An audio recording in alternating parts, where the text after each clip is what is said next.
ഇന്ന് നടക്കാനിരിക്കുന്ന പ്രധാനപ്പെട്ട സംഭവങ്ങൾ എന്തെല്ലാമെന്ന് നോക്കാം. ഇന്ന് ഇത് സംഭവിക്കും.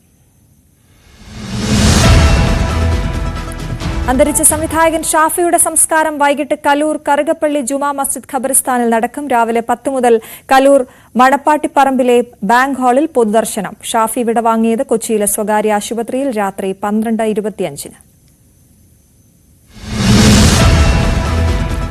രാജ്യം ഇന്ന് 76ാമത് റിപ്പബ്ലിക് ദിനാഘോഷത്തിൽ 10,000-ഓളം ക്ഷണിക്കപ്പെട്ട അതിഥികൾ പങ്കെടുക്കും. ഇന്തോനേഷ്യൻ പ്രസിഡന്റ് പ്രബാവോ സുബിയാന്റോ ഈ വർഷത്തെ മുഖ്യാതിഥി.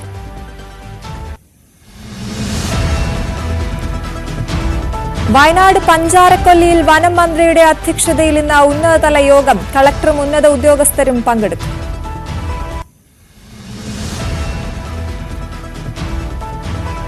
പഞ്ചാരക്കൊല്ലിയിൽ കടുവയ്ക്കായി ഇന്നും തെരച്ചിൽ തുടരും. പ്രദേശത്ത് നിരോധനാജ്ഞ തുടരുന്നു. ആളുകൾ കൂട്ടം കൂടരുതെന്ന് നിർദ്ദേശം.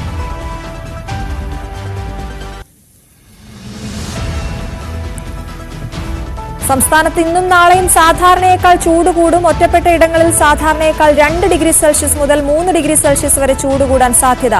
ജാഗ്രതാ നിർദ്ദേശം നൽകി കാലാവസ്ഥാ വകുപ്പ്.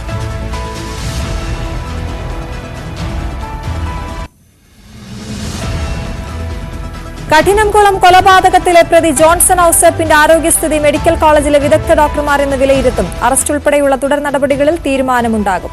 ആരോഗ്യനില വീണ്ടെടുത്താൽ തെളിവെടുക്കും.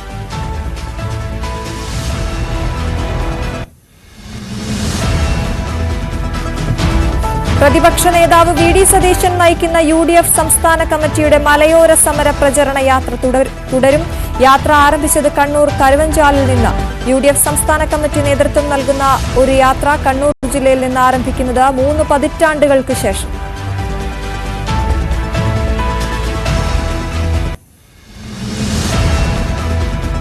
പത്തനംതിട്ട കിടങ്ങന്നൂരിൽ കനാലിൽ കാണാതായ കുട്ടികൾക്കായുള്ള തെരച്ചിൽ ഇന്നും തുടരും. ഇന്നലെ വൈകിട്ടാണ് നാക്കാലിക്കൽ SVGHSSലെ വിദ്യാർത്ഥികളായ അഭിരാജ്, അനന്തുനാഥ് എന്നിവരെ കനാലിൽ കുളിക്കാനിറങ്ങി ഒഴുക്കിൽപ്പെട്ട് കാണാതായത്. കിടങ്ങന്നൂരിലെ കനാലിന് സമീപത്തു നിന്ന് ഇവരുടെ വസ്ത്രങ്ങൾ കണ്ടെത്തിയിരുന്നു.